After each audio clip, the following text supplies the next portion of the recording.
है पारस, आपको भी नजर आ रहे हैं। तो आज की हमारी डिस्कशन है, उसके अंदर हम क्या पढ़ेंगे?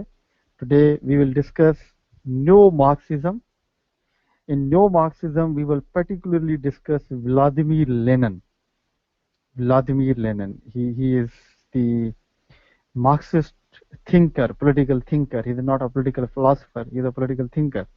Political thinker है. इसको देखेंगे. छोटा सा लेक्चर होगा. We will discuss its life, works, and context. That in which context he produced, he presented his philosophy. Then we will discuss his theory of imperialism, which is in other way critique on the on Karl Marx. After that, we will discuss theory of Vanguard Party. His theory of Vanguard Party is very famous. We'll discuss it.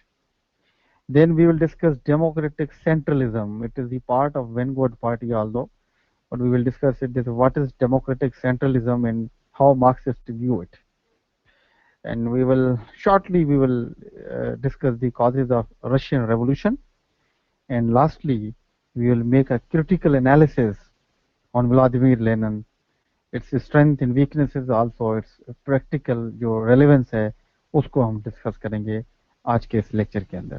तो ये आज का हमारा lecture होगा, बिल्कुल ही short lecture होगा और बहुत ही इंटरेस्टिंग लेक्चर होगा।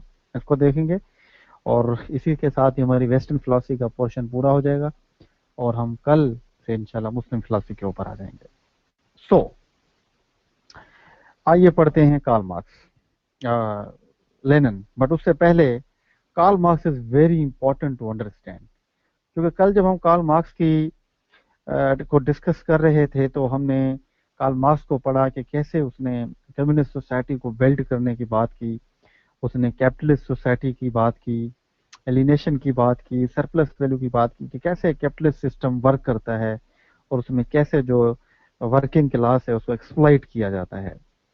जब ये मार्क्स ने फिलॉसफी दे दी थी तो मार्क्स तो 19वीं सेंचुरी के अंदर वफात पा गया, तो उसकी फिलॉसफी ने हमने कल पढ़ा कि बहुत ज़्यादा असर छोड़े थे, बहुत ज़्यादा लोगों ने उसको इम्प्रेस किया था, उसे इन्फ्लुएंस लिया था।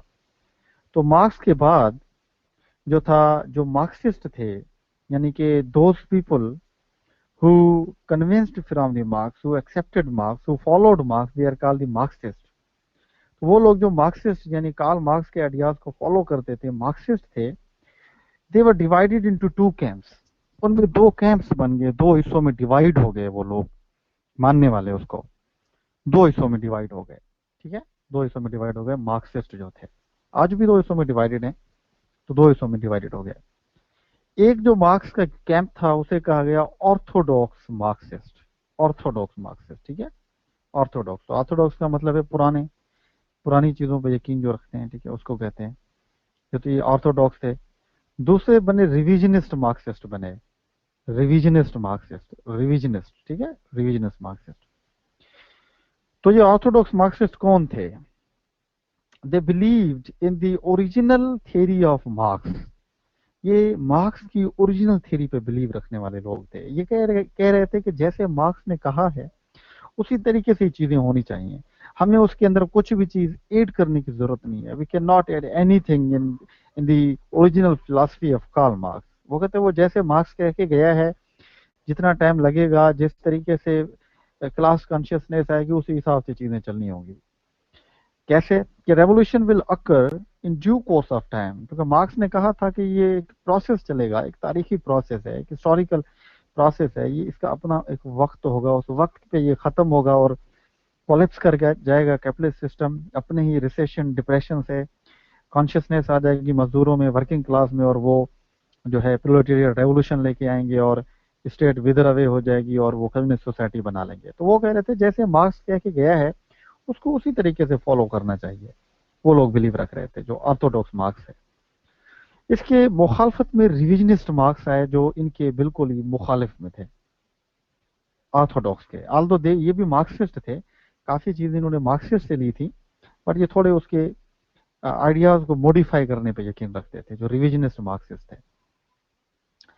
दे differed with Marx theory on certain points. ये कुछ मार्क्स की थ्योरी पे उसकी मुखालफत में थे, उसको ठीक करने की कोशिश कर रहे थे कि मार्क्स ने किसी चीज पे गलती की है, तो उसको ये कह रहे थे कि उसको बेटर करने की जरूरत है। हाल तो ये भी मार्क्सिस्ट थे बट उसके कुछ पॉइंट्स पे उसके मुखालिफ थे। So they believe in to bring revolution earlier, ये रेवोल्यूशन को जल्दी लाना चाहते थे। ये कह रहे थे कि मार्क्स ने जो बात कही है कि रेवोल्यूशन पता नहीं कब आए, वो जब मार्क्स कह के गया है उसी को ड्यूरेशन तो नहीं दिया उसने। वो कहते अगर हम उसी आश्रय में रहे फिर तो हम रुल जाएंगे, फिर तो हम मर जाएंगे, कैसे इनकलाब आएगा। तो ये बिलीव रख रहे थे कि मार्क्स की ये जो प्रिडिक्शन है, ये जो उसकी आइडियोलॉजी थी कि रेवोल्यूशन आ जाएगा इतने टाइम में, वो कहते थे उसको मॉडिफाई करने की जरूरत है, उसमें रिफॉर्म लाने की जरूरत है। और रिफॉर्म में क्या होना चाहिए कि हमें रेवोल्यूशन को जल्दी लाना होगा, हमें रेवोल्यूशन को फार्मुलेट करना होगा, हमें जो रेवोल्यूशन का नेचुरल प्रोसेस है उस पर नहीं डिपेंड करना होगा, जो कि ऑर्थोडॉक्स मार्क्सिस्ट कह रहे थे। रिविजनिस्ट कह रहे थे नहीं, हमें रेवोल्यूशन जल्दी लाना होगा, और वो मार्क्सिस्ट के कुछ पॉइंट पे मुखालफत कर रहे थे उसकी।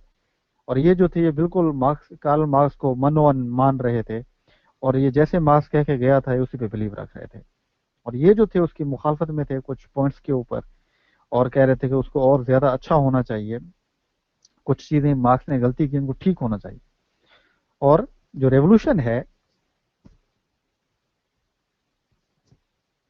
वो रेवोल्यूशन जल्दी आना चाहिए, उसको हम पहले लेके आए, क्योंकि अगर हम आश्रय में बैठे रहे तो बहुत लेट हो जाएगी। ठीक है, ये दो कैंप्स आए।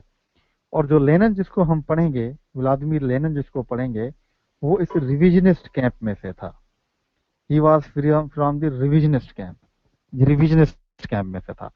ठीक है, किस में से था ये रिविजनिस्ट कैंप में से था, क्योंकि ये बिलीव ये कार्ल मार्क्स के सर्टेन पॉइंट से डिसएग्री करेगा, और ये जो कार्ल मार्क्स है उसके सर्टेन पॉइंट्स के ऊपर उसको जो है ठीक करने की भी कोशिश करेगा। तो हम देखेंगे आगे इसकी सारी चीजें उसी के इर्द गिर्द घूमेंगी। तो he was are revisionist Marxist. ठीक है, रिविजनिस्ट मार्क्सिस्ट को दूसरा नाम दिया जाता है न्यो मार्क्सिस्ट। क्या? न्यो मार्क्सिस्ट, जो मार्क्स के सर्टेन आइडिया को मॉडिफाई करने पे यकीन रखते हैं। ठीक है, उसको न्यो मार्क्सिस्ट भी कहते हैं, रिविजनिस्ट को।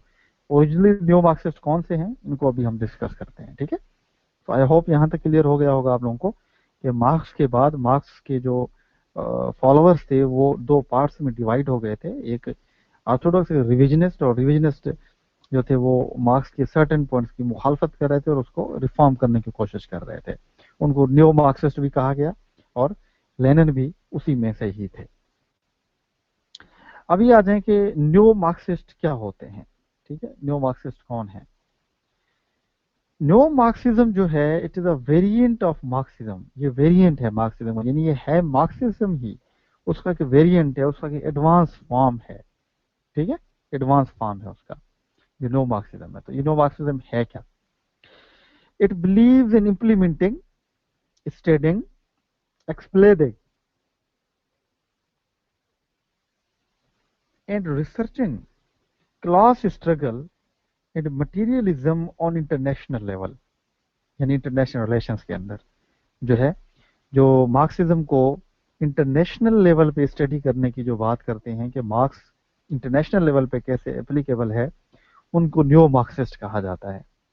क्यों? क्योंकि जो अगर हम कॉन्ट्ररी देखें, जो कार्ल मार्क्स था उसने सोसाइटल लेवल पे चीजों को स्टडी किया था, उसने इंटरनेशनल लेवल पे नहीं किया था, उसने सोसाइटल लेवल पे स्टडी किया था। उसने कहा था कि सोसाइटी ऐसी होती है। ठीक है, और सिमिलर तरीके से जो न्यो मार्क्सिस्ट हैं उन्होंने उसको एक्सपेंड किया, और एक्सपेंड करके उन्होंने कहा कि नहीं, इंटरनेशनल लेवल पे भी वही सिचुएशन होती है जो सिचुएशन सोसाइटल लेवल पे होती है। तो जो न्यो मार्क्सिज्म है वो क्या करता है, जो मार्क्स के आइडियाज हैं उनको इंटरनेशनल लेवल पे अप्लाई करने की कोशिश करता है, इंटरनेशनल लेवल पे एक्सप्लेन करने की कोशिश करता है, उसको हम न्यो मार्क्सिज्म कहते हैं। बिल्कुल सेम ही है जैसे मार्क्स ने कहा था कि अमीर और गरीब जो हैं वो स्टेट्स सोसाइटीज के अंदर होते हैं, तो न्यो मार्क्सिस्ट कहते हैं कि अमीर और गरीब स्टेट्स भी होती हैं, मुल्क भी होते हैं, अमीर होते हैं, गरीब होते हैं। वहां पे जैसे कैपिटलिस्ट जो था वो वर्किंग क्लास को एक्सप्लॉइट कर रहा था, तो न्यो मार्क्सिस्ट बिलीव रखते हैं कि इंटरनेशनल सिस्टम के अंदर जो अमीर मुल्क हैं वो गरीब मुल्कों को एक्सप्लॉइट करते हैं। ठीक है, जैसे वहां पे मार्क्स बता रहा था कि यही लोग उठेंगे, इनको कॉन्शियसनेस आएगी और कैपिटलिस्ट को निकाल देंगे। सिमिलर तरीके से न्यो मार्क्सिस्ट भी बिलीव रखते हैं कि वो स्टेट्स जिनको ये एक्सप्लॉइट करते हैं, कभी उनको भी जो उनको भी एहसास होगा इस चीज का, और वो इनके खिलाफ लड़ेंगे, इनको तोड़ देंगे। So this is new Marxism. I hope आपको समझ आया होगा। ठीक है, ये बिल्कुल इसी तरीके से ही है। अगर इसको आप देखना चाहें डायग्राम के जरिए इस तरीके से, ठीक है, इस तरीके से, यानी मार्क्स स्टडी कर रहा था इस चीज की, यानी लिमिटेड लेवल पे, सोसाइटल लेवल पे स्टडी कर रहा था। न्यू मार्क्सिज्म उसको इंटरनेशनल लेवल पे स्टडी करते हैं। ठीक है, इंटरनेशनल लेवल पे ये न्यू मार्क्सिस्ट होते हैं। और जो हम पढ़ेंगे अभी, आप देखेंगे वो इंटरनेशनल लेवल पे आ गए। मार्क्स, लेनिन लेके जाएगा इसको, तो लेनिन भी न्यू मार्क्सिस्ट है। ठीक है, हम देखते हैं वो कैसे इंटरनेशनल पे स्टडी करेगा। और वो रिविजनिस्ट कैसे है, वो कैसे है, वो रिविजनिस्ट इस तरीके से है कि जो कार्ल मार्क्स के कुछ आइडियाज हैं, उन आइडियाज की वो मुखालफत करेगा। उन आइडियाज को वो जो है उसको रिफॉर्म करने की बात करेगा, उनको जो है वो थोड़ा बेहतर करने की बात करेगा। ठीक है, इस वजह से हम कहते हैं कि वो न्यू मार्क्सिस्ट है। ठीक है, सो आई होप आप लोगों को क्लियर हो गया होगा कि न्यू मार्क्सिस्ट क्या है। ठीक है, न्यू मार्क्सिस्ट क्या है, आई होप आपको समझ आ गया होगा। ठीक है, न्यू मार्क्सिज्म क्या होता है, और आपको मार्क्स की दूसरी थ्योरीज का भी पता चला होगा। ठीक है, ओके, सो लेट्स मूव। अभी आ जाते हैं हम लेनिन के ऊपर। ठीक है, मैंने आपका बैकग्राउंड थोड़ा सा क्लियर करवाया कि क्या सिचुएशन चल रही थी। ठीक है, सो व्लादिमीर लेनिन 1870 में पैदा हुआ था, और ये मेरे ख्याल में फौत हुआ है 1924 के अंदर, इसकी डेथ हुई है आई थिंक 1924 के अंदर। फादर आप कंफर्म कर लीजिएगा, मेरे ख्याल में 1924 है। ठीक है, जिसमें फौत हुआ था, 20वीं सेंचुरी का फिलोसफर है। He was born in Russia, वो रशिया में पैदा हुआ था, और he was a new Marxist, revisionist था। मैंने बताया आप लोगों को, था मार्क्स से मुतासिर, बट मार्क्स के कुछ आइडियाज को वो निगेट भी करता था। और सिमिलरली ये न्यू मार्क्सिस्ट था, क्यों? क्योंकि ये इंटरनेशनल लेवल पे मार्क्सिज्म को अप्लाई करने की बात करेगा।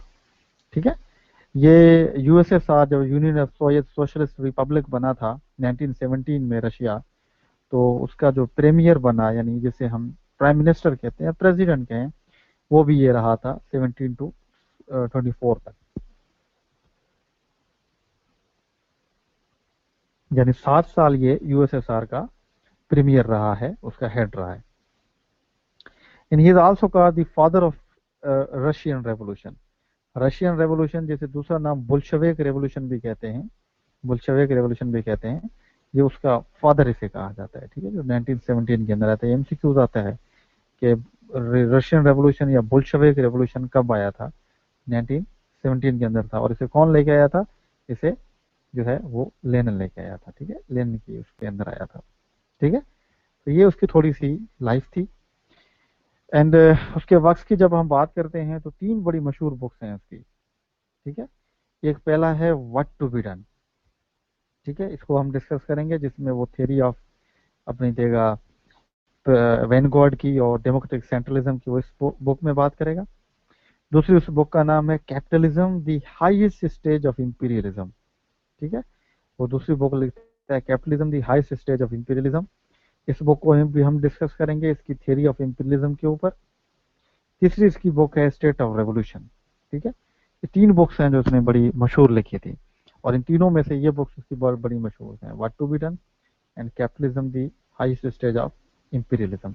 ये दोनों बुक्स इसकी बहुत ज़्यादा मशहूर हैं, हम अभी इनको ही डिस्कस करेंगे। ठीक है, तो आई होप आप लोगों को थोड़ा क्लियर हो गया होगा लेनिन जो है। ठीक है, अभी आ जाते हैं हम उसके कॉन्टेक्स्ट के ऊपर, which is very important, very important. इसको समझिए, आपको ये समझ आ जाएगा। कॉन्टेक्स्ट हम क्या देखते हैं, हम देखते हैं कि जो लेट 19th सेंचुरी या स्टार्टिंग थी 20th सेंचुरी की, इसमें जो कार्ल मार्क्स की थ्योरी थी, उस पर सीवियर अटैक्स होना शुरू हो गए थे, सीवियर अटैक्स होना शुरू हो गए थे। पहले तो उसकी थ्योरी ने इतना कमाल किया कि पूरा यूरोप उसके शहर में आ गया, बट जैसे ही 20th सेंचुरी स्टार्ट हुई तो उसकी थ्योरी के ऊपर अटैक्स होना शुरू हुए, और उसको रॉन्ग करने की कोशिश की गई, और कहा गया कि जो मार्क्स ने थ्योरी अपनी दी है, वो थ्योरी काफी जगहों पे रॉन्ग साबित हो रही है, गलत साबित हो रही है। ये मार्क्स पे तनकीद हो रही थी। ठीक है, ये तनकीद हो रही थी 20th सेंचुरी में। ठीक है, कि मार्क्स ने जो थ्योरी दी है, मार्क्स ने जो प्रिडिक्शंस की हैं, और काफी सारी प्रिडिक्शंस की थी, हम पढ़ेंगे आगे, और पढ़ी भी हैं कल हमने, तो वो गलत साबित हो रही थी। ठीक है, मिसाल के तौर पर कैसे था, मिसाल के तौर पर अगर देखें, जैसे मार्क्स ने कहा था कि जो कम्युनिस्ट रेवोल्यूशन है would occur in advanced capitalist states. यानी वेस्टर्न यूरोप के अंदर आएगा। अगर आपको पता हो, जैसे मार्क्स कह रहा था कि जो रिसेशन और डिप्रेशन होगा वो कैपिटलिस्ट स्टेट्स के अंदर आएगा, और उस टाइम पे कैपिटलिस्ट स्टेट कौन सी थी? वेस्टर्न यूरोप था। उसके अंदर जो स्टेट थी वो अगर था, वहां पे इनकलाब जरूर आएगा, क्योंकि रिसेशन डिप्रेशन होगा, लोगों में कॉन्शियसनेस आएगी और वो इनकलाब लेके आएंगे। बट उसके तो मुखालफत में काम हो रहा था सारा, कोई रेवोल्यूशन नहीं आया वहां पे। यानी वेस्टर्न यूरोप के अंदर कोई रेवोल्यूशन नहीं आया, कोई रेवोल्यूशन नहीं आया। मार्क्स तो कहा गया था रेवोल्यूशन वहीं पे आएगा, क्योंकि कैपिटलिज्म वहीं पे है। एक तो यहाँ पे मार्क्स पे क्वेश्चन उठना शुरू हुए कि मार्क्स ने गलत कहा है। दूसरा, मार्क्स ने कहा था कि there would be only two classes. Marx ने कहा था सिर्फ दो क्लासेस की स्ट्रगल है, एक वर्किंग है, एक जो है ओनर है। कैपिटलिस्ट और वर्किंग के अंदर है। कौन से? कैपिटलिस्ट एंड वर्किंग क्लास है, सिर्फ दो यूनियन के स्ट्रगल होगी और कोई क्लास नहीं बनेगा। ये भी बात उसकी गलत साबित हो गई। कैसे गलत हुई? कि यूरोप के अंदर तो एक तीसरा क्लास भी इमर्ज हुआ जिसे कहा गया मिडिल क्लास। मार्क्स यहाँ पे भी गलत साबित हो रहा था, तो वो तो कह गया था सिर्फ दो क्लासेस होंगे, यहाँ पे तो मिडिल क्लास बड़ी जिद्दत के साथ आ रहा था। यहाँ पे मार्क्स पे क्वेश्चंस पैदा हुए। और इन्हीं तनकीद के अंदर, जब ये मार्क्सिज्म की यही तनकीद हो रही थी, इस टाइप की तनकीद हो रही थी, तो वहां पे जो है वो व्लादिमीर लेनिन आते हैं। ठीक है, वो व्लादिमीर लेनिन आते हैं, जो खुद एक मार्क्सिस्ट थे। ठीक है, वो एक्सप्लेन करते हैं इन चीज़ों को। उनकी मेन थ्योरी यही है इंपीरियलिज्म की। वो एक्सप्लेन करते हैं इन सारी चीज़ों को। वो मार्क्स के फ्लॉज को देखते हैं, उनको बताते हैं, उनको ठीक करने की कोशिश करते हैं। कि उन पर जो तनकीद हो रही थी, उस तनकीद की वो एक्सप्लेन करने की कोशिश करते हैं कि असल में मार्क्स के से हुआ क्या है, कोई गलती हुई है, क्या इशू हुआ है। यहाँ पे लेने आते हैं। Alright, okay. ये थोड़ा उसका है, यानी उसकी जो इंपीरियलिज्म की थ्योरी होगी, आपको जो थ्योरी नजर आएगी वो यही नजर आएगी कि मार्क्स जहाँ पे गलत है उसको ठीक कैसे किया जा सके। ये उसकी मेन चीजें हैं जो उसकी थ्योरी के अंदर हमें नजर आएंगी। ठीक है, तो वो बताएगा कि ठीक कैसे किया जा सकता है मार्क्स को। इंपीरियलिज्म कैसे? कि Lenin wanted to give a theoretical explanation for the failure of Marxist prediction. यानी मार्क्स ने जो थ्योरी प्रिडिक्शन की थी, वो जो गलत साबित हो रही थी, उसका जो फेल हो रहा था, तो ये उसकी थ्योरेटिकल एक्सप्लेनेशन देना चाहते थे। ये देना चाहते थे, थ्योरेटिकली प्रूव करना चाहते थे कि मार्क्स से गलती कहाँ पे हो गई थी, मार्क्स कहाँ पे चूक गया था, उसको ठीक करने की जरूरत है, ये बिलीव रखते थे। ठीक है, सो इन 20th सेंचुरी जो western Europe seen many developments there failed Marxist predictions. क्या हुआ कि 20th सेंचुरी के स्टार्टिंग में वेस्टर्न यूरोप में ऐसी डेवलपमेंट हुई जिनका मार्क्स ने सोचा भी नहीं था, जिसके बारे में मार्क्स ने बताया ही नहीं था। और वो जब डेवलपमेंट यूरोप में शुरू होना हुई शुरू, तो यहीं पे ही जो है क्वेश्चंस उठना शुरू हो गए कार्ल मार्क्स की फिलासफी के ऊपर। जब मार्क्स गलत कह गया था, मार्क्स ने जो जो बातें कही हैं वो तो उसके उलट हो रही थी चीजें। ठीक है, वो प्रिडिक्शंस थी जो उसकी फेल हो रही थी। मिसाल के तौर पर मैंने पहले भी डिस्कशन की, कौन सी थी? एक तो ये फेल हो रही थी कि रेवोल्यूशन एडवांस कैपिटलिस्ट स्टेट्स के अंदर आएगा, बट वहां पे तो आई नहीं। कैपिटलिस्ट स्टेट्स के अंदर तो कोई रेवोल्यूशन ही नहीं आया। दूसरा, उसने कहा था कि वर्किंग क्लास वो रियलाइज इन दो states about exploitation but working class was satisfied there. दूसरा, उसने कहा था कि लोगों को जो है वो शऊर आ जाएगा, लोग लोग जो है वो कॉन्शियसनेस में आ जाएंगे कैपिटलिस्ट स्टेट्स के अंदर, और उनके खिलाफ रेवोल्यूशन ला देंगे, उनके अंदर रेवोल्यूशन ला देंगे, और वहीं पे उनको रियलाइजेशन होगी, क्लास कॉन्शियसनेस आएगी पूरी स्टेट्स में। बट मार्क्स यहाँ पे भी गलत कर रहा था। इतना सारा टाइम गुजर गया, वहाँ के लोग तो खुश थे, सेटिस्फाइड थे। यानी वर्किंग वर्किंग क्लास जो यूरोप के अंदर बैठा हुआ था वो तो बड़ा खुश था। तो मार्क्स क्या गया था, वो तो इनकलाब लाएगा, वो तो डिससेटिस्फाइड होगा। और वो तो बहुत ज्यादा सेटिस्फाइड था। ये मार्क्स पे क्वेश्चन उठना शुरू हुए। ठीक है, इसको थोड़ा डायग्राम में अगर मैं समझाऊं तो आपको और ज्यादा आसानी हो जाएगी कि असल इशू क्या था। ठीक है, असल इशू ये था कि मार्क्स की प्रिडिक्शन फेल हो रही थी। कौन सी प्रिडिक्शन फेल हुई? पहली कि नो क्लास डिवीजन या पोलराइजेशन। मार्क्स ने कहा था कि भी क्लास पोलराइज हो जाएगा, वर्किंग और जो कैपिटलिस्ट क्लास है इसमें फर्क आ जाएगा, इसमें गैप क्रिएट हो जाएगा। क्यों? क्योंकि मैंने बताया रिसेशन डिप्रेशन होगा, मार्क्स ने कहा था उसके अंदर अमीर अमीर हो जाएगा, गरीब गरीब हो जाएगा, और गरीब को बाद में एहसास होगा और वो उसके खिलाफ इनकलाब लाएगा। ठीक है, उसने ये कहा था कि पोलराइजेशन हो जाएगी। बट कोई पोलराइजेशन नहीं होगी, कुछ भी नहीं हुआ ऐसी पोलराइजेशन। यहाँ पे मार्क्स की प्रेडिक्शन गलत साबित हो गई। दूसरी, मार्क्स ने कहा था कि working class become prosperous due to government program and policies. ठीक है, मार्क्स ने कहा था कि जो कैपिटलिस्ट क्लास होता है वो हमेशा अपने बेनिफिट के लिए चीजें लेता है, और वो अमीर को अमीर रखता है, गरीब को गरीब रखता है, अमीर होने की कोशिश नहीं करता। और मार्क्स की ये फिलॉसफी भी नाकाम हो गई। क्यों? क्योंकि जो वेस्टर्न यूरोप के अंदर वर्किंग क्लास था वो तो दिन ब दिन बड़ा प्रॉस्पेरस होता जा रहा था। क्यों? क्योंकि गवर्नमेंट ऐसी पॉलिसीज दे रही थी जिससे उसका भला हो, जिससे उस मजदूर का भला हो रहा था, तो वो तो आगे जा रहा था। तो मार्क्स की यही भी प्रेडिक्शन गलत साबित हो गई। ठीक है, तो दो प्रिडिक्शन उसकी गलत साबित हुई हैं। ठीक है, एक तो पोलराइजेशन नहीं हुई, दूसरी जो है उन्होंने कहा कि गरीब गरीब हो जाएगा, यहाँ पे तो वो ठीक हो रहा था। तीसरी कि no polarization in working class, उसमें कोई पोलराइजेशन ही नहीं हुई। Fourth, no revolution in advanced capitalist countries, same वही बात कि जो कैपिटलिस्ट कंट्रीज हैं वहां पे इनकलाब आएगा ये कह रहा था, बट वहां पे तो कोई इनकलाब ही नहीं आया। ये ऐसी प्रिडिक्शंस थी जो कार्ल मार्क्स की गलत साबित हुई। ठीक है, फिर यहाँ पे लेनिन आया। ठीक है, लेनिन ने कहा कि ये जो उसकी एक्सप्लेनेशन या प्रिडिक्शन गलत साबित हुई हैं, ये उनको एक्सप्लेन करना चाहता है कि क्यों मार्क्स यहाँ पे गलत साबित हो गया, मार्क्स की कहाँ से गलती हो गई कि मार्क्स सही तरीके से चीजों को देख नहीं पाया।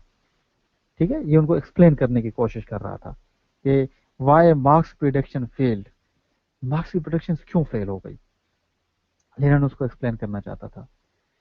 और he wanted to give a theoretical explanation, और ये उसको साबित करके उस प्रिडिक्शन को उसकी एक थ्योरेटिकल एक्सप्लेनेशन देना चाहता था, थ्योरेटिकली साबित करना चाहता था कि मसला कहाँ पे हुआ।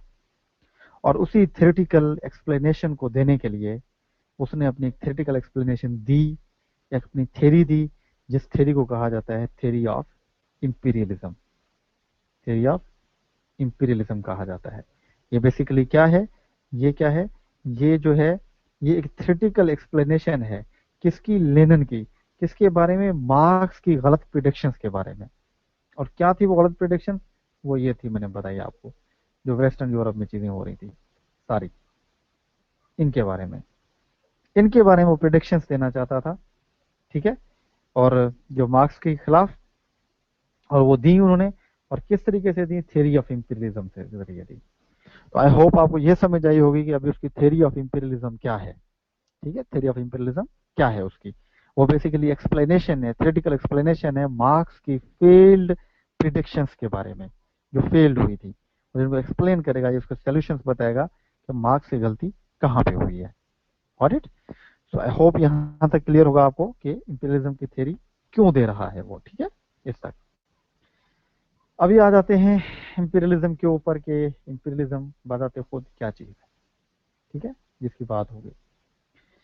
So according to Lenin, imperialism is the advanced या highest state of capitalism which Karl Marx could not foresee and predict. Therefore, Marx theory failed. वो कहता है कि जो इंपीरियलिज्म है वो बड़ा इशू कर रहा है। इंपीरियलिज्म को तो वो कहता है मार्क्स ने देखा ही नहीं था कभी, मार्क्स ने तो सोचा ही नहीं था उसके बारे में कभी, बट इंपीरियलिज्म तो चल रहा है। इंपीरियलिज्म क्या है? वो कहते हैं imperialism highest stage of capitalism है। यानी कैपिटलिस्ट जब होता है एक डोमेस्टिक स्टेट में बहुत ज्यादा पैसे कमा लेता है, तो वो और ज्यादा पैसे कमाने के लिए अपनी स्टेट से बाहर जाता है, दूसरी स्टेट्स की तरफ जाता है, उनको गुलाम करता है, उनसे वर्किंग क्लास का काम लेता है। कैसे? कि it is the economic aspect of colonialism. यानी जो कॉलोनीज होती हैं जिसके अंदर डिफरेंट स्टेट्स दूसरी स्टेट्स को अपने कब्जे में कर लेते हैं, तो एक तो पॉलिटिकली करते हैं, दूसरा इकोनॉमिकली भी करते हैं। ठीक है, जब एक स्टेट, यहाँ पे आपको समझ आ रहा है न्यो मार्क्सिज्म की बात हो रही है, कि ये अभी इंटरनेशनल लेवल की बात कर रहे हैं, सोसाइटल लेवल की बात नहीं कर रहा है। ठीक है, तो वो कहते हैं कि कॉलोनियलिज्म के अंदर क्या होता है, कॉलोनियलिज्म के अंदर एक स्टेट जो होती है ताकतवर स्टेट, वो एक गरीब स्टेट को अपने कब्जे में कर लेती है। ठीक है, तो वो कॉलोनियलिज्म होता है, पॉलिटिकली जब उसको अपने कब्जे में कर लेती है। बट जब वो इकोनॉमिकली उस पर कब्जा करती है, इकोनॉमिक डिसीजन भी कोई और स्टेट लेना शुरू करती है, तो उसे कहा जाता है क्या, उसे कहा जाता है जो है इंपीरियलिज्म कहा जाता है। That is called imperialism. ठीक है, इंपीरियलिज्म। यानी कॉलोनियलिज्म क्या है? जब एक स्टेट दूसरी स्टेट के ऊपर पॉलिटिकल और हर हिसाब से कंट्रोल कर ले, वो कॉलोनियलिज्म होता है, कॉलोनी बना ले। इंपीरियलिज्म क्या होता है, वो कॉलोनियलिज्म का इकोनॉमिक एस्पेक्ट होता है, यानी जब कोई स्टेट सिर्फ इकोनॉमिक रिसोर्सेज वहां से चुरा रही होती है, वहां से ले रही होती है, तो उसको हम इंपीरियलिज्म कहते हैं। ठीक है, तो ये भी इंपीरियलिज्म की बात कर रहा है और कहता है ये हाईएस्ट स्टेज है कैपिटलिज्म का, यानी कैपिटलिस्ट जब बहुत ज्यादा आगे बढ़ जाते हैं तो वो इंपीरियलिज्म तक पहुंच जाते हैं, वो इंपीरियलिस्ट हो जाते हैं, इंपीरियल पावर्स हो जाते हैं। जैसे आपने ब्रिटिश को देखा, जब पूरी दुनिया पे उसका कब्जा था, जब आपने अमेरिका को अभी देख रहे हैं, ये इंपीरियल पावर है कि पूरी दुनिया पे उसका कब्जा है, चाइना इंपीरियल पावर बनने की कोशिश कर रहा है, तो ये इंपीरियल पावर है। ठीक है, तो ये जो इंपीरियलिज्म है वो कॉलोनियलिज्म का इकोनॉमिक एस्पेक्ट है। ठीक है, इकोनॉमिकली जब बोलते हैं, जब कॉलोनियलिज्म की बात होती है तो वो होल होता है, यानी उसके अंदर इकोनॉमिक एस्पेक्ट भी होता है और दूसरी चीजें भी होती हैं। सो वो कहता है कि इंपीरियल कंट्री, जो इंपीरियल कंट्रीज होती हैं, उस टाइम पे कौन सी थी इंपीरियल कंट्री, उसमें फ्रांस था, उसमें जर्मनी था, उसमें इटली था, उसमें अमेरिका था, उसमें ब्रिटिश था। ठीक है, ये वो कंट्रीज थी जो इंपीरियल कंट्रीज थी। और क्यों थी, क्योंकि ये कैपिटलिस्ट स्टेट थी, हाईएस्ट स्टेट थी कैपिटलिस्ट, ये लोग बहुत ज्यादा कैपिटलिस्ट इनके यहाँ रहते थे, तो ये इंपीरियल कंट्रीज थी। तो ये क्या कहती है थ्योरी ऑफ इंपीरियलिज्म, वो कहती है कि इंपीरियलिज्म के अंदर क्या होता है कि first control the political system, पहले वो पॉलिटिकल कंट्रोल सिस्टम को कंट्रोल करते हैं of underdeveloped country, and then it controls its resources and exploits its for own interest.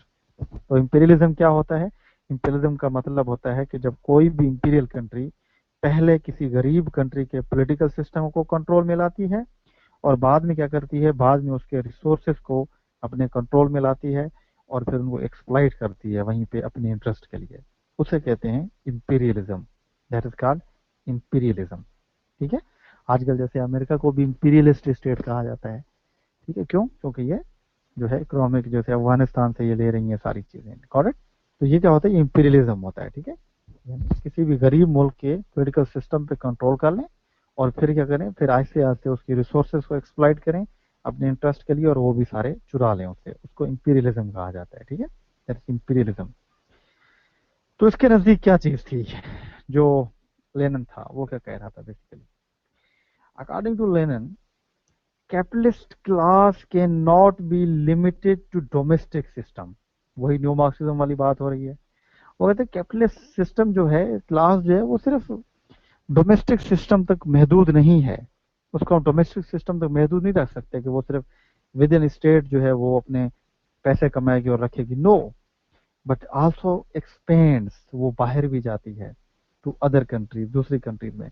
Global expansion of capitalism, जहां पे वो कैपिटलिज्म की ग्लोबल एक्सपेंशन करती है, पूरी दुनिया में कैपिटलिज्म को फैलाने की कोशिश करती है वो क्लास जो है, जो मीन्स ऑफ प्रोडक्शन को ओन करती है।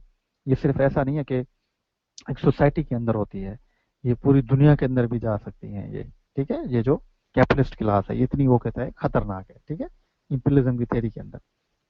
ठीक है, फिर वो कहता है कि जो कैपिटलिस्ट स्टेट्स हैं एक्सपेंड एंड मेक कॉलोनीज, तो वो क्या करती हैं, वो एक्सपेंड होती हैं और अपनी कॉलोनीज बनाती हैं, which are purely in their own benefit, जो सिर्फ उनकी फायदे में होता है, वो इंपीरियल पावर्स की फायदे में होता है, दूसरों पे कब्जे करती हैं जाके, दूसरों के रिसोर्सेज को एक्सप्लॉइट करती हैं जाके। ठीक है, कॉलोनीज बनाती हैं जहाँ पे, और वो सिर्फ अपने फायदे के लिए बनाती हैं। तो उनका फायदा क्या होता है, वो कहते हैं उनका फायदा ये होता है कि जो कैपिटलिस्ट या रूलिंग क्लास है वो इस्टेब्लिश एम्पायर, जो एम्पायर खड़ी करती है अपनी कॉलोनीज की, जैसे ब्रिटेन फ्रांस था, and exploit those colonies and get maximum benefit from them. तो क्या करता है, वो उनको कब्जे में कर लेते हैं और कब्जे में करके उनको एक्सप्लॉइट करते हैं उन गरीब कंट्रीज के रिसोर्सेज को, और वो सारे खुद ले लेते हैं, सारे खुद ले लेते हैं, अपने पास लेके आते हैं। जैसे बर्तानिया था, उसने सब कॉन्टिनेंट पे जब कब्जा किया था तो यहाँ का जो भी अनाज होता था वो सारा उसके पास चला जाता था। ठीक है, सारा उसके पास चला जाता था। तो कैपिटलिस्ट या रूलिंग क्लास क्या है, वो एक एम्पायर खड़ी करती है, लेनिन कहता है, तो उस एम्पायर से कॉलोनीज बनाती है और उस कॉलोनीज के रिसोर्सेज को एक्सप्लॉइट करती हैं और वहां से अपनी सारी चीजें ले जाती हैं। ठीक है, ये उसकी इंपीरियलिज्म की बात हो रही है कि इंपीरियलिस्ट क्या होती है, इंपीरियलिस्ट स्टेट्स क्या होती हैं। ये कैपिटलिस्ट स्टेट्स होती हैं जब वो अपनी डोमेस्टिक बाउंड्री से निकल के दूसरी स्टेट्स को अपने कब्जे में लेती। ठीक है, देन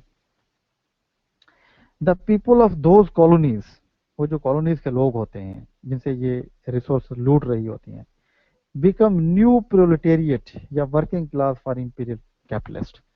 वो कहता है जो वो क्लास होती है, जो वर्किंग क्लास होती है, प्रोलेटेरिएट क्लास होती है उन गरीबों के अंदर, ठीक है, जो गरीब स्टेट्स होती हैं, ये फिर जो एडवांस कैपिटलिस्ट स्टेट्स होती हैं ये उनकी क्या बन जाती हैं, उनकी जो है आप कहें कि एक नया एक उनका शिकार बन जाती हैं, ठीक है। वहाँ की जो कॉलोनीज होती हैं वो एक नया उनका क्लास बन जाती है, नया एक उनकी शिकार बन जाती है इंपीरियल कैपिटलिस्ट का।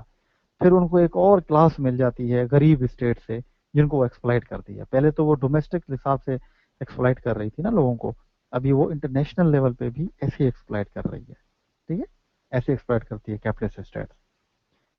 फिर फिर वो क्या कहता है, बड़ी इंटरेस्टिंग चीज बताएगा वो, ठीक है। फिर वो क्या कहता है, क्या होता है, वो कहता है कि but here that capitalist class यानी कॉलोनियल मास्टर्स होते हैं, एम्पायर्स होती हैं, spend more on the welfare of their own domestic working class after exploiting under developing countries या proletariats। इसको बड़े गौर से सुने। वो कहते हैं फिर होता क्या है ये जैसे कॉलोनीज बना लेती हैं, जो कैपिटलिस्ट स्टेट्स होती हैं, एम्पायर्स होती हैं, जैसे कॉलोनीज बना लेती हैं तो फिर लेनिन कहता है कि फिर वो क्या करती हैं, फिर वो ये काम करती हैं कि दूसरी कॉलोनीज में जहां पे इनके कब्जे होते हैं, उन कॉलोनीज के कब्जे में ये क्या करते हैं, उन कॉलोनीज के कब्जे से ये चीजें एक्सप्लॉइट करते हैं, उनके रिसोर्सेज को एक्सप्लॉइट करते हैं, ठीक है, और ये फिर खर्च करते हैं आके अपने वर्किंग क्लास के ऊपर। यानी जो एम्पायर्स हैं, जो कैपिटलिस्ट एम्पायर्स हैं, ठीक है, जो हाईएस्ट स्टेज है कैपिटलिज्म की, जो एम्पायर्स हैं डिफरेंट, वो क्या करती हैं, वो कहती हैं, लेनिन कहता है वो क्या करती हैं, वो ये काम करती हैं कि वो दूसरी स्टेट्स कॉलोनीज के पास जाते हैं, उनके रिसोर्सेज को एक्सप्लॉइट करते हैं, और फिर जो उनसे बचता है उनको वो अपने वर्किंग क्लास, जो अपनी स्टेट के अंदर वर्किंग क्लास होता है, उस पर खर्च करते हैं। क्या करते हैं, उस पर खर्च करते हैं। खर्च करते हैं तो क्या होता है, फिर वो कहता है, इसको देखा जाए तो जो डोमेस्टिक वर्किंग क्लास होती है of those capitalist empires remain satisfied because their needs are fulfilled and problems are addressed and they spend better life and do not revolt against the capitalist class।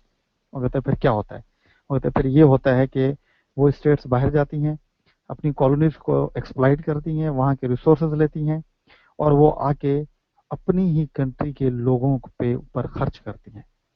जैसे ही अपनी working class के ऊपर खर्च होता है तो जो अपनी वर्किंग क्लास होती है उनकी जो ज़रूरतें होती हैं वो पूरी हो जाती हैं, उनकी वेलफेयर के काम, उनकी हेल्थ, एजुकेशन, उनके वेजेस अच्छे हो जाते हैं। जब वेजेस अच्छे हो जाते हैं तो वो अच्छी ज़िंदगी गुजारते हैं।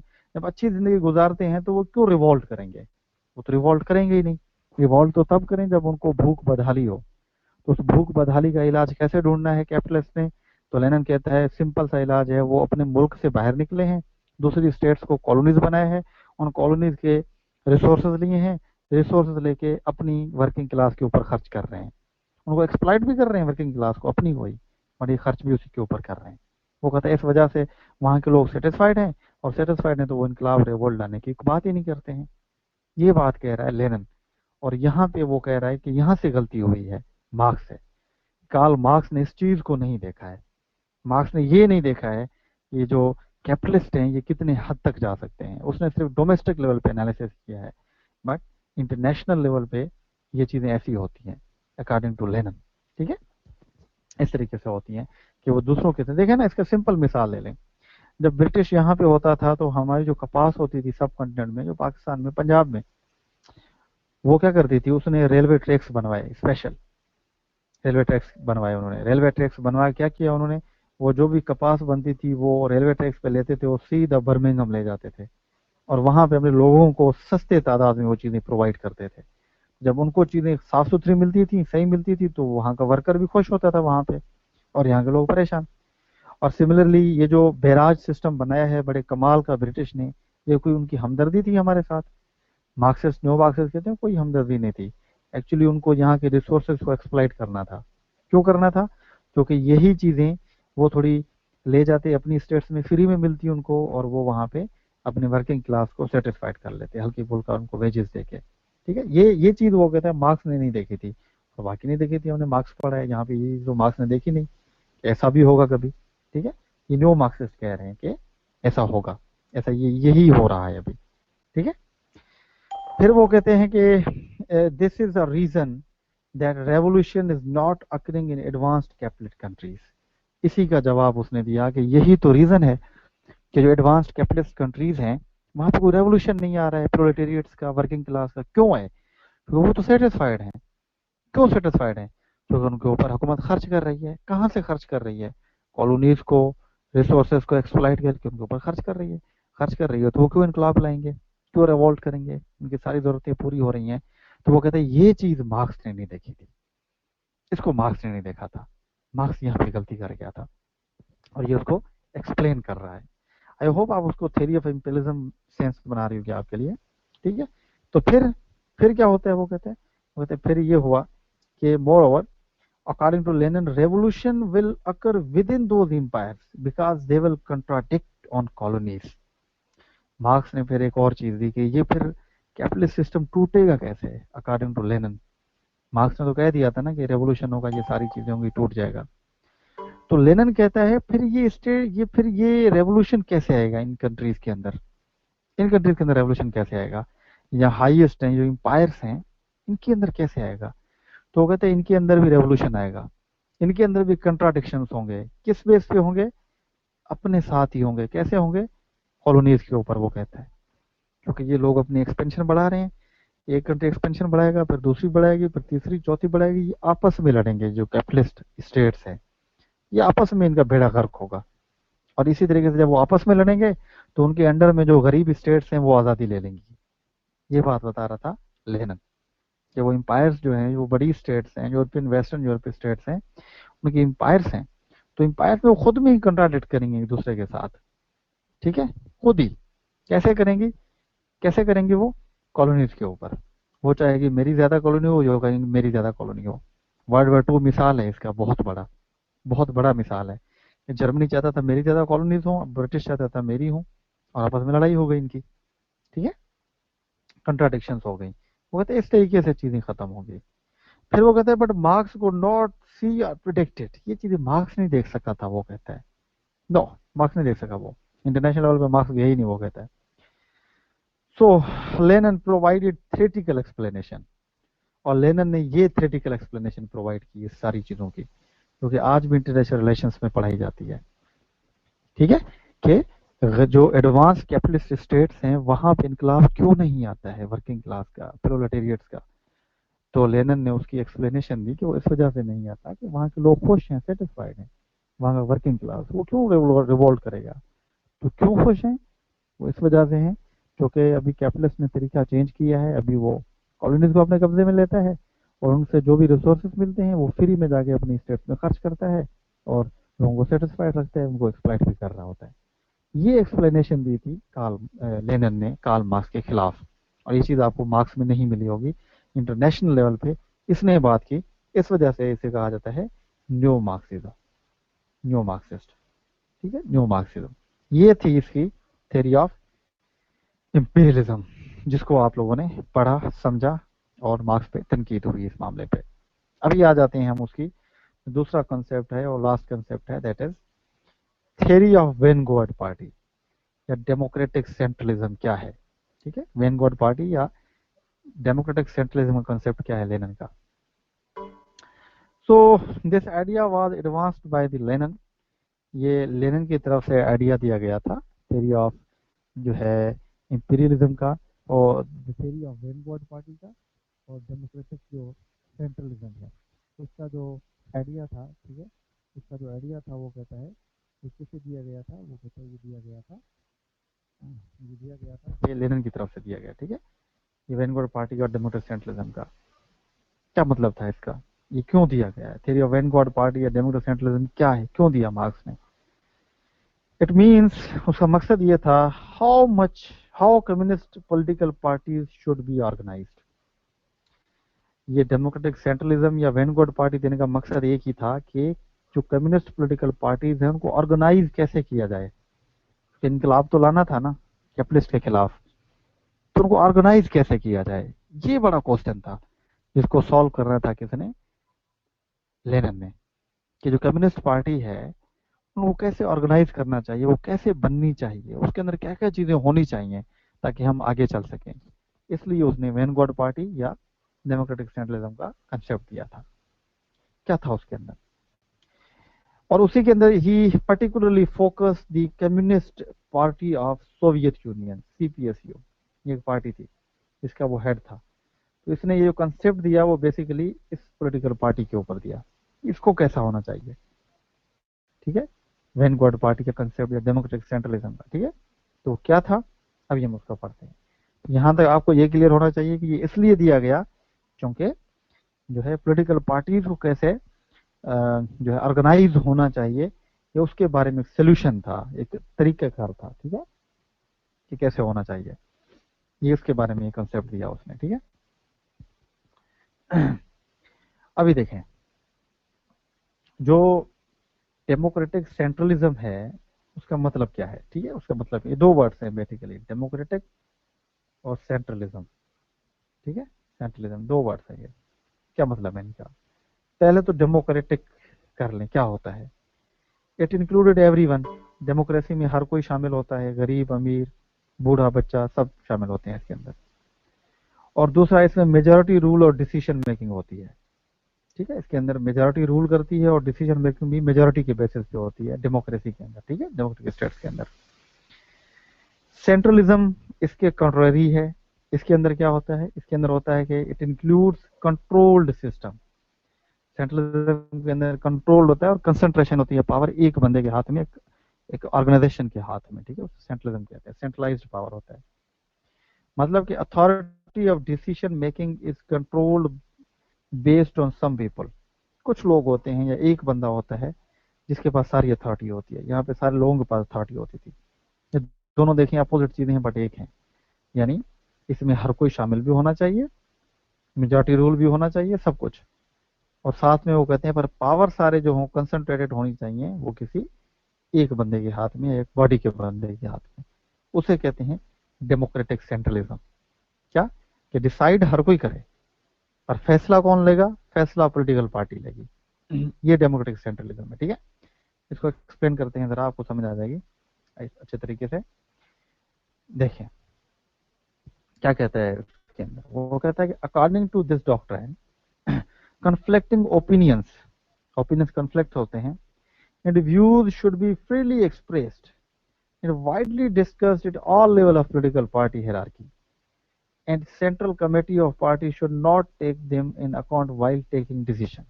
ठीक है, तो क्या कहता है, वो कहता है कि ये क्या होता है डेमोक्रेटिक सेंट्रलिज्म, इसके अंदर ये होता है कि कॉन्फ्लिक्ट्स ओपिनियंस हमेशा रहते हैं लोगों के दरमियान किसी पार्टी में। वो कहते हैं कि उसको एक्सप्रेस करने की आज़ादी होनी चाहिए, जिसके जो भी ओपिनियंस हैं वो देगा, जरूर देगा, और हर पॉलिटिकल पार्टी की लेवल के ऊपर देगा जहां पे भी वो है। ठीक है, और जो सेंट्रल कमेटी है, ठीक है, जब वो कोई बेस कोई कमेटी फैसला लेगी, यानी सेंट्रल कमेटी क्या, जो पॉलिटिकल पार्टी की सेंट्रलाइज कमेटी उसने बनाई, तो वो जो भी डिसीजन लेगी वो सारों के लिए बाइंडिंग होगा। वो क्या बाइंडिंग से मतलब है कि वो उनसे पूछ के लेगी, यानी कि पार्टी के अंदर क्या होगा, पार्टी के अंदर लोग मजे से अपनी जो भी सजेशंस होंगी वो पार्टी में दे सकते हैं, सेंट्रल कमेटी को दे सकते हैं और वो उनको सुनेगी। But once a decision has been made, the decision must be unquestionably accepted and carried by all party members। मतलब एक दफा जब फैसला हो गया, एक दफा जब मेजोरिटी ने कह दिया कि ये चीज करनी है और उस पॉलिटिकल पार्टी ने ये फैसला कर लिया कि वही चीज होगी, ठीक है, वही चीज होगी, ठीक है, जो वही चीज होगी, तो फिर जब एक दफा फैसला हो गया तो फिर सारे लोगों ने उसको फॉलो करना होगा। फिर कोई कह नहीं सकता कि मुझसे नहीं होता, ये सारों ने फिर फॉलो करना है। क्योंकि पहले इस पॉलिटिकल पार्टी के अंदर क्या होगी, पहले पॉलिटिकल पार्टी के अंदर आपको सारी इजाजत होगी कि आप जो डिसीजन देना चाहें, जो व्यूज देना चाहें, आपसे सुने जाएंगे। बट एक दफा जब डिसीजन हो जाएगा सारा, फिर कोई बात नहीं सुनी जाएगी, फिर अनक्वेश्चनेबल हो जाएगा उस डिसीजन को रिवोक करना। क्यों, क्योंकि मेजोरिटी ने खुद पहले कहा होगा कि ये चीज होनी चाहिए, और जब पार्टी ने एक दफा कर ली फिर उससे साइड पे नहीं होंगी चीजें, फिर वही होगी जो पार्टी करेगी। इसे कहते हैं democratic centralism. In other ones, no one can oppose after once decision has made. एक बार डिसीजन बन जाए, पॉलिटिकल पार्टी कह दे कि ये चीज करनी है, उसके बाद कोई अपोज नहीं कर सकता. But before decision making one can views, ठीक है, वन कैन गिव व्यूज. पर अगर डिसीजन नहीं हुआ जब तक, तब तक हर कोई जैसे व्यूज देना चाहे, जो व्यूज देना चाहे वो इजाजत होगी, वो सब कुछ कर सकते हैं. ये था उसका डेमोक्रेटिक सेंट्रलिज्म का कॉन्सेप्ट कि डेमोक्रेसी होगी, मेजॉरिटी भी होगी, सबकी बात सुनी भी जाएगी, और सेंट्रलिज्म भी होगा, यानी पावर सेंट्रलाइज्ड होंगे, पावर कंसंट्रेटेड होंगे जो है पार्टी के कुछ लोगों के पास. ठीक है, ये वो कहते हैं डेमोक्रेटिक सेंट्रलिज्म है. ठीक है, डेमोक्रेटिक सेंट्रलिज्म है. तो फिर क्या कहता है वो, फिर वो कहता है कि देखें, वो कहता है कि according to him such grounds, on such grounds, यानी जो पीछे डेमोक्रेटिक सेंट्रलिज्म की बात हो रही है, ठीक है, democratic centralism, a political party should be made, उसी की बेस पे बननी चाहिए वो कहते हैं पार्टी, यानी उसमें डिसीजन मेकिंग भी कलेक्टिव हो, बट एक बार डिसीजन हो जाए तो फिर उस पर कोई क्वेश्चन ना करे, ऐसी पार्टी होनी चाहिए. और फिर वो कहता है इट्स मेंबर्स, जो उस पार्टी के मेंबर हों, शुड बी लिटरेट, लिटरेट होने चाहिए, इन वेल वर्स्ड, अच्छे होने चाहिए, हु नो मार्क्सिज्म, जिनको मार्क्सिज्म का पता हो. यानी कि इसकी जो पॉलिटिकल पार्टी है वो रिस्ट्रिक्टेड है. क्या है? रिस्ट्रिक्टेड है. यानी कि वो कहता है ऐसी पॉलिटिकल पार्टी बननी चाहिए जो रिस्ट्रिक्टेड हो, यानी जिसके अंदर सिर्फ वही लोग जा सकते हैं जिनको मार्क्सिज्म का ठीक पता हो. जिनको मार्क्सिज्म का पता नहीं है वो लोग नहीं जाएंगे इस पॉलिटिकल पार्टी के अंदर. न्यूट्रेट होने चाहिए वो कहता है. ठीक है, it's membership should be restricted, यानी सिर्फ वो लोग जाएंगे इस पॉलिटिकल पार्टी के अंदर जो, जिनको मार्क्सिज्म का पता होगा, जिनको सोशलिज्म का पता होगा, और जिनको कैपिटलिज्म का भी पता होगा. ठीक है, यानी अच्छे पढ़े लिखे लोग उस पार्टी के अंदर लाए जाएंगे. ठीक है, जिसको कहते हैं रिस्ट्रिक्टेड फ्रेंचाइज होगी, इस सेंस में उसे कहते हैं. ठीक है, आगे, the core purpose should be to bring revolution, उस पार्टी का मकसद होगा रेवोल्यूशन को लाना. And campaign to bring consciousness in working class, और रेवोल्यूशन कब आएगा? जब वर्किंग क्लास में कॉन्शियसनेस आएगी. ठीक है, कॉन्शियसनेस आएगी तो ये क्या करेंगे, ये वर्किंग क्लास में कॉन्शियसनेस भी लाने की कोशिश करेंगे. ठीक है, ये पार्टी जो होगी, और रेवोल्यूशन लाने की भी कोशिश करेगी. ठीक है, ताकि रेवोल्यूशन भी आ जाए, कोशिश करेगी, इसी रेवोल्यूशन को लाने की कोशिश करेगी. ठीक है, जो पॉलिटिकल पार्टी होगी इसकी रिस्ट्रिक्टेड फ्रेंचाइज होगी, और जिसकी जो डेमोक्रेटिक सेंट्रलिज्म पे बेस करेगी. ठीक है, he termed that party is the vanguard political party, उसको इसने कहा वेनगॉड पॉलिटिकल पार्टी. ये उसका कॉन्सेप्ट है वेनगॉड पॉलिटिकल पार्टी का, या डेमोक्रेटिक सेंट्रलिज्म का. यानी वेनगॉड पार्टी कौन सी है? वो पार्टी जिसके अंदर वो पार्टी जो, जिसके अंदर वेल वर्स्ड और जिसके अंदर असल मार्क्सिस्ट रहते हैं लोग.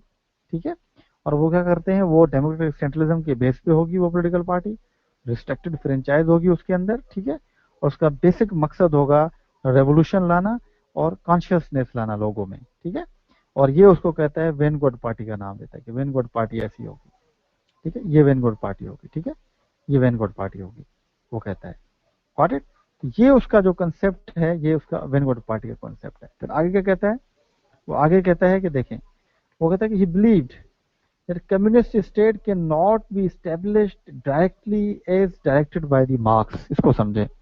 वो कहता है जैसे मार्क्स ने कहा था कि बस स्टेट खत्म हो जाएगी, विदरिंग अवे हो जाएगा और कम्युनिस्ट सोसाइटी बन जाएगी, ये इम्पॉसिबल है, सवाल ही पैदा नहीं होता कि ऐसा बन सके. कभी नहीं होगा कि स्टेट खत्म हो जाए सारी चीजें. तो नहीं, ये मार्क्स ने यहाँ पे सवाल मार दिया, वो कहता है. देन फिर कहता है कि but first we have to bring socialism, हमें कम्युनिज्म से पहले सोशलिज्म लाना होगा. और वो क्या होगा? In which government will own the means of production, सारी चीजें गवर्नमेंट खुद ओन कर लेगी सोशलिज्म में. प्रॉपर्टी हो गई, और फिर क्या होगा, वो जो चीजें डिवाइड करेगी रिसोर्सेज, वो people according to their ability in work. फिर लोग जो होंगे, वो जो गवर्नमेंट होगी वो एबिलिटी और जैसे जिसका वर्क कर रहा होगा उसको उसके हिसाब से चीजें प्रोवाइड करेगी. ठीक है, ये सोशलिज्म है. ठीक है, यानी मीन्स ऑफ प्रोडक्शन ओन कर लेगी जो गवर्नमेंट है सारी चीजें, और वो क्या करेगी, वो जो है जो लोगों की जरूरत है उस जरूरत के हिसाब से वो उनको चीजें प्रोड्यूस करेगी. ठीक है, ये सोशलिज्म है. वो कहता है हम डायरेक्टली कम्युनिज्म की तरफ नहीं जा सकते, पहले हमें सोशलिज्म लाना होगा, वो जब स्ट्रांग हो जाएगा फिर हम कम्युनिज्म की तरफ जा सकते हैं, डायरेक्टली हम नहीं जा सकते, वो कहता है. तो इससे मुखालफत कर रहा है. Then according to him capitalism should be replaced with socialism first, वो कहता है कि कैपिटलिज्म को रिप्लेस करना चाहिए सोशलिज्म के साथ, पर मार्क्स डायरेक्टली उसको कम्युनिज्म की तरफ लेके जा रहा था। ठीक है, first and then communism can be able establish या socialism as a transitory phase to communism. वो कहता है कि पहले आप क्या करेंगे, सोशलिज्म लाएंगे, सोशलिज्म के बाद कम्युनिज्म लाएंगे। तो सोशलिज्म क्या होगा, एक ट्रांजिस्टरी फेज होगा जिसको आप थोड़ी देर के लिए रखेंगे रेवोल्यूशन ला के, वहां पे जब सेटिंग हो जाएगी फिर आप कम्युनिज्म की तरफ जा सकते हैं। डायरेक्टली आप कम्युनिज्म को डिस्टेब्लिश नहीं कर सकते अकॉर्डिंग टू लेनिन। ठीक है, ये वहां पे प्रैक्टिकल बात कर रहे हैं बहुत ही। मार्क्स ने चवल मारी थी कि स्टेट लेस सोसाइटी बन जाएगी और वहां पे कोई अथॉरिटी, कोई स्टेट नहीं होगा, यूटोपिया था सारा। बट ये कह रहे नहीं, ये कहते अगर उस तक पहुंचना है, उस स्टेट तक, तो पहले हमें सोशलिज्म लाना होगा।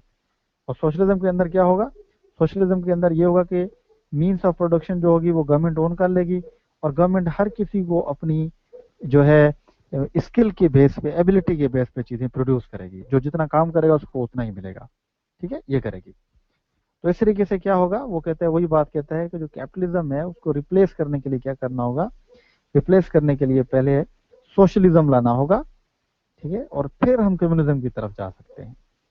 ट्रांजिस्टरी फेज होगा सोशलिज्म में। ठीक है, और इसका ये तरीका काम कर गया, और इसने जो है 1917 के अंदर पहला रेवोल्यूशन लाया था, जिसे रशियन या बुल्शेविक रेवोल्यूशन कहते हैं। इसी बेस पे लाया था उसने, लोगों को एजुकेट करके। ठीक है, उसका आइडिया कामयाब गया। ठीक है, ये है उसका। अभी इसको थोड़ा सा डायग्राम में समझे तो आपको और आसानी हो जाएगी। वो कहता है, देखें, वो कहता है कैपिटलिज्म है, इसको खत्म करना है और कम्युनिज्म को स्टेब्लिश करना है। मार्क्स तो कह रहा था कि ये खत्म होगा और डायरेक्टली कम्युनिज्म बन जाएगा, मार्क्स कह रहा था, और ये उसके मुखालफत में जाते हैं। वो कहते हैं नहीं, ऐसा नहीं है, हमें क्या करना होगा, ये डायरेक्टली इसको पहले बनाना इम्पॉसिबल है। पहले हमें क्या करना होगा, कैपिटलिज्म को खत्म करके हमें सोशलिज्म लाना होगा। और सोशलिज्म एक ट्रांजिस्टरी फेज होगा, यानी कुछ टाइम के लिए रहने वाला फेज होगा, किसकी तरफ, कम्युनिज्म की तरफ। क्या होगा इसके अंदर, फिर इसके अंदर ये होगा कि government should own the means of production in divided according to ability. Socialism के अंदर यही चीज होती है कि गवर्नमेंट सारी प्रॉपर्टी खुद ओन कर लेती है और वो डिवाइड करती है अपनी मर्जी से। ये ट्रांजिस्टिव, ये सोशलिज्म होता है। ठीक है, तो ये कहते हैं सोशलिज्म लाना पहले इंपॉर्टेंट है, पहले सोशलिज्म आएगा, उसके बाद बाकी आइडियोलॉजीज आएंगी। इस वजह से इसे सोशलिस्ट कहा जाता है। ठीक है, सोशलिस्ट कहा जाता है इसे। तो सोशलिज्म क्या है, इसका ट्रांजिस्टिव फेज है।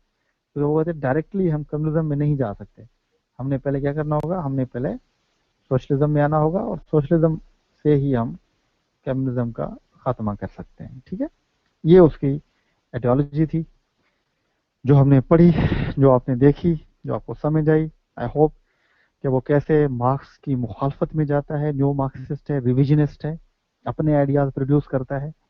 इंपीरियलिज्म का उसने कंसेप्ट देके मार्क्स को गलत साबित किया, और उसने एक्सप्लेनेशन दी कि वेस्टर्न एडवांस कंट्रीज में क्यों रेवोल्यूशन नहीं आ रहा, और रेवोल्यूशन कैसे आएगा, उन्हीं स्टेट्स की आपस में लड़ाई से आएगा। और फिर उसने कंसेप्ट दिया डेमोक्रेटिक सेंट्रलिज्म का, कि क्या कैसी पॉलिटिकल पार्टी होनी चाहिए जिसमें डेमोक्रेटिक सेंट्रलिज्म होना चाहिए। और फिर उसने एक प्रैक्टिकल एग्जांपल दी कि देखें, जो है इट इज़ इम्पॉसिबल कि हम डायरेक्टली कम्युनिज्म की तरफ जाएं, पहले हमने जाना होगा सोशलिज्म की तरफ, वहां से फिर हम जाएंगे कम्युनिज्म की तरफ। ठीक है, ट्रांजिस्टरी फेज से गुजारेंगे। ये उसकी थ्योरी थी। और अभी हम देखते हैं इसका क्रिटिकल एनालिसिस क्या है, तो ये इसकी बातों में दम है भी या नहीं है, क्रिटिकल एनालिसिस। ठीक है, देखते हैं क्लास लेते हैं इसकी। पहला अगर देखें तो कहता है कि रेवोल्यूशन को not be occurred in empire while they fought war and still no contradiction class struggle could be observed। यहाँ पे वो उसकी वीकनेस आ रही है। वो कह रहा था कि जो रेवोल्यूशन होगा वो एम्पायर्स के अंदर आएगा। किसके अंदर आएगा, एम्पायर्स के अंदर आएगा। वो लड़ेंगे आपस में, आपस में भी कंट्राडिक्शंस होंगी, पर ऐसा हुआ कभी कहीं भी नहीं। आपस में लड़ी बट ठीक हो गए आपस में। तो लेनिन ने कहा था वो लड़ेंगे आपस में, ये जो स्टेट्स कर रही हैं बड़े लड़ेंगे, बहुत ज्यादा लड़ेंगे, और वहीं पे खुद इनकलाब शुरू हो जाएंगे, इस लोग तंग आ जाएंगे उनसे। बट ऐसा हुआ नहीं, कंट्राडिक्शन जो थी वो हुआ ही नहीं, और ऐसी कोई सीन ही नहीं हुआ। यहाँ पे वो गलती कर गया। Secondly, his prediction that capitalist empires will fight each other. उसने कहा था ना कि एम्पायर्स आपस में लड़ेंगे अभी, आल्सो वेंट रॉन्ग, वो भी गलत था। क्यों? Because today mostly capitalist states have good relations and no conflicts like USA and European states are, European Union उसको देख लें आप। वो कहता कि कैपिटलिस्ट स्टेट्स आपस में लड़ेंगी, ठीक है, आपस में झगड़े करेंगी और इनकलाब आएगा, ऐसा कुछ भी नहीं है। अमेरिका की बहुत अच्छी दोस्ती है यूरोपियन स्टेट्स के साथ, यूरोपियन यूनियन के अंदर बहुत अच्छे टर्म्स के साथ रह रही हैं, उनमें तो कोई ऐसी रेवोल्यूशन की इवन के चांसेस भी क्रिएट नहीं हुए। तो यहाँ पे भी लेनिन गलती कर गया। कैपिटलिस्ट इंपायर्स लड़ेंगी आपस में, तो भी लड़ाई नहीं हुई उनकी, गलती कर गया। देन ही सेड, ठीक है, he said the cooperation among capitalist empires would be impossible। वो कहता है जो कैपिटलिस्ट एम्पायर्स थी उस टाइम पे 19th सेंचुरी में, जो कॉलोनीज हथियार के बैठी हुई थी, वो तो उनमें कॉपरेशन इम्पॉसिबल है, वो कभी कॉपरेट नहीं करेंगी, ठीक है, कॉपरेट नहीं करेंगी। बट ये भी गलत साबित हुआ। आज देखें कितना कॉपरेशन है, फ्री मार्केट है स्टेट्स के दरमियान, कॉमन मार्केट है। यूरोपियन यूनियन का मिसाल ले लें, 28 कंट्रीज हैं, वो एक ही मार्केट पे चल रहे हैं, एक ही उनकी मार्केट है, फ्री मार्केट है, और उनकी सिक्योरिटी कलेक्टिव होती है, सारी चीजें, ये तो कॉपरेशन हो रहा है। उसने कहा था कॉपरेशन नहीं होगा, ये भी गलती जाती है। Then both Marx and Lenin underestimated the potential of capitalism. तो उन्होंने कैपिटलिज्म के पोटेंशियल को अंडर एस्टिमेट कर दिया था। उन्होंने कहा कि कैपिटलिज्म तो कोई चीज ही नहीं है, ये तो एम ही है, जल्दी खत्म हो जाएगी। वो गलत थे। क्यों? that it cannot resolve problems but liberal democracy, but in a sense देखा जाए तो लिबरल डेमोक्रेसी सारे सिचुएशंस का हल निकाल रही है। आज तक इससे बेहतर सिस्टम किसी ने सजेस्ट नहीं किया है, ठीक है। और दी अदर हैंड जो कम्युनिस्ट स्टेट्स थी वो तो बाद में अथॉरिटेरियन स्टेट्स बन गई, ठीक है, वो तो अथॉरिटेरियन स्टेट्स बन गई। जो कम्युनिस्ट स्टेट्स थी बाद में चल के आगे डिक्टेटरशिप में चेंज हो गई।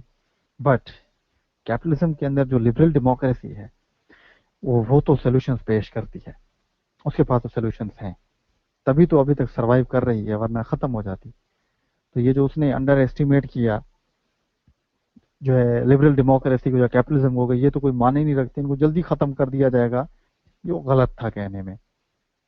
उन्होंने इसका सर खपा दिया, अभी तक वही एग्जिस्ट कर रहे हैं। कोल्ड वार में यही चीज हुई कि जो थी जो कम्युनिज्म था वो हार गया और कैपिटलिज्म जीत गया।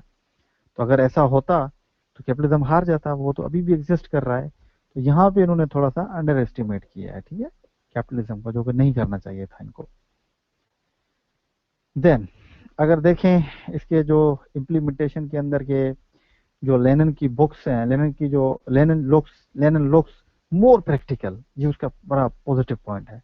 देन मार्क्स, जब वो बात करता है, जब वो मार्क्स को निगेट करता है withering away of the state के कॉन्सेप्ट के ऊपर या स्टेट लेस सोसाइटी के ऊपर, इसने कहा कि it is foolish to think like this as the power of state increased. तो ये गलत है। वो कहता है, जैसे मार्क्स क्या कहता है, स्टेट लेस होगी, कोई स्टेट नहीं होगी, सारी चीजें, मतलब वो यूटोपिया है, ये कहता है लेनिन, कहता है, डिफर करता है उससे। तो ऐसा कुछ भी नहीं होता है।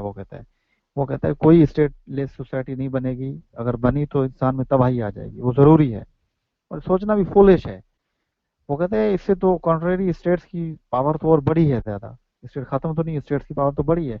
अभी मिसाल है न्यूक्लियर स्टेट्स बन गई हैं, अभी इतने इतने उसके पास आर्मी स्ट्रांग हो गई है उनकी, तो कैसे स्टेट खत्म हो सकती है? स्टेट खत्म हो जाए तो तबाही आ जाएगी। तो ये फुलिश है सोचना, ये उसका बड़ा प्रैक्टिकल पॉइंट है। यहाँ पे वो प्रैक्टिकल है मार्क्स के हिसाब से, ठीक है। And lastly he materialize his theory and succeeded to bring Russian revolution 1917 के अंदर। उसने अपनी थ्योरी को बड़ा मटेरियलाइज किया, ठीक है, उसने मटेरियलाइज किया अपनी थ्योरी को, जो उसकी वैनगार्ड की थी। उसने ऐसी ही वैनगार्ड पार्टी एक बनाई और उस पार्टी को सारे पावर दे दिए उन्होंने, ठीक है। और जब सारे पावर दे दिए तो उसने इस तरीके से अपने सिस्टम चलाए, और रशियन रेवोल्यूशन भी उसने जो है वो लाके खड़ा कर दिया।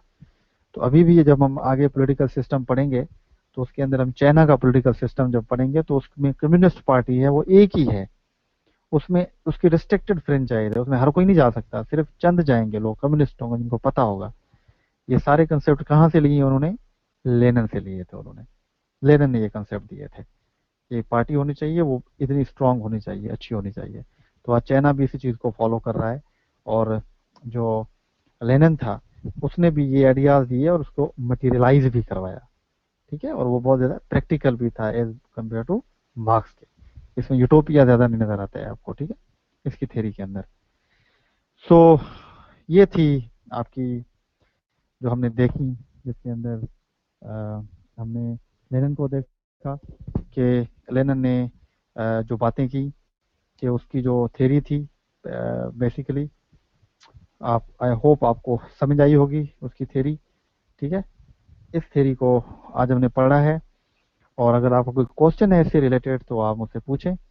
हाँ, we are done with western political philosophers, हम उससे उसको ख़त्म करेंगे और कल हम मुस्लिम्स को पढ़ेंगे। इंटरेस्टिंग मैं होकर पढ़ाऊंगा इंशाल्लाह आपको, and you really enjoy those. All दो उसमें से चंद फिलोसफर ही पढ़ने वाले हैं, बट सारे नहीं हैं। बट हम कल शुरू करेंगे। इससे रिलेटेड कोई क्वेश्चन है आपका तो you can ask these questions. This session is no longer being recorded. So you can ask if you have any